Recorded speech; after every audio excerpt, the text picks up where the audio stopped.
Hey, welcome back to Relational Healing with Catherine Newton.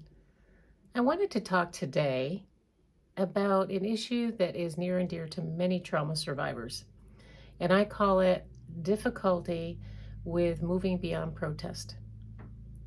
And so a lot of times I have patients in my office who really are struggling in some area in a relationship.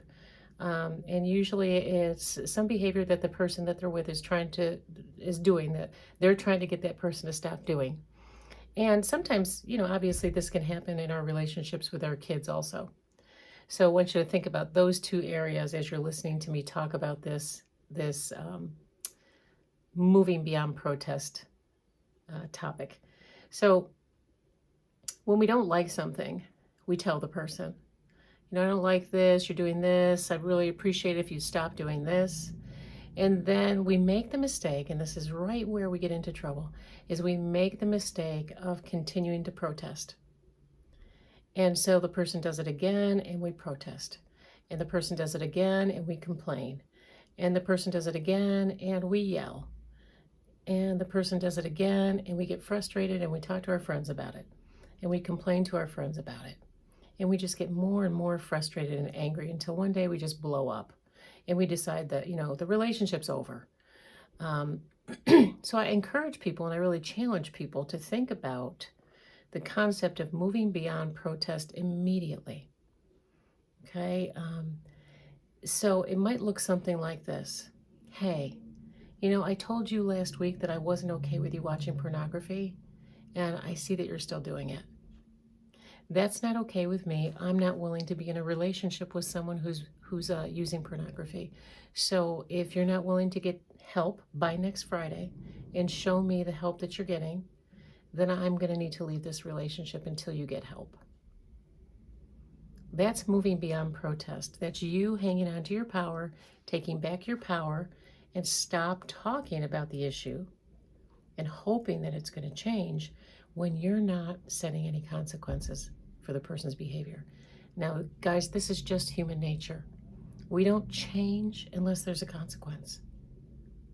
Okay? And, I talk about faith a lot, and, even God gives us consequences, says he chastens those he loves. And it even says in the word that if the punishment is not executed speedily, then the person just does what they want to do.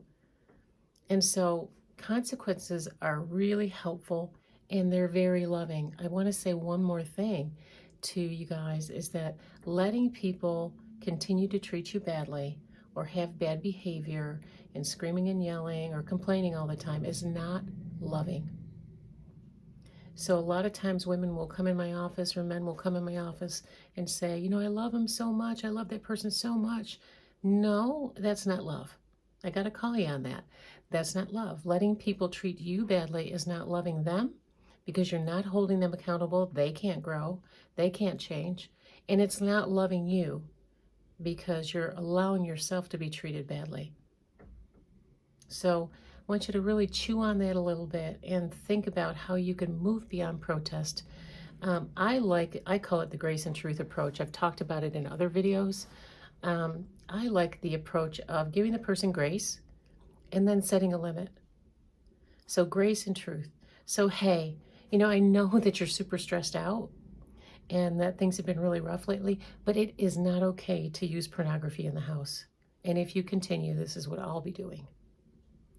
You're talking to your kid. Hey, Tommy, I know that you don't like it when mom gets all over you about the fact that you leave wet towels on the floor in your bedroom.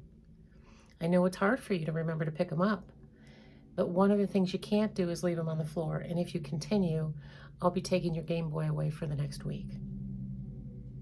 You see how you always tack on something at the end that lets the person know that you're still in relationship with them.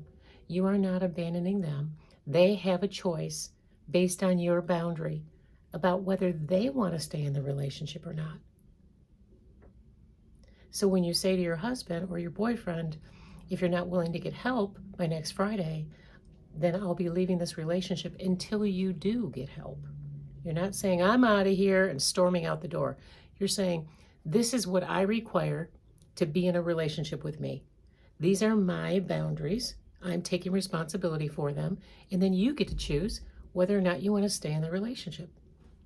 So, enough said. Hope this helps. Send me some feedback, and of course, like and subscribe if you like some of the things that you're hearing on this channel called Relational Healing. Thanks, and God bless.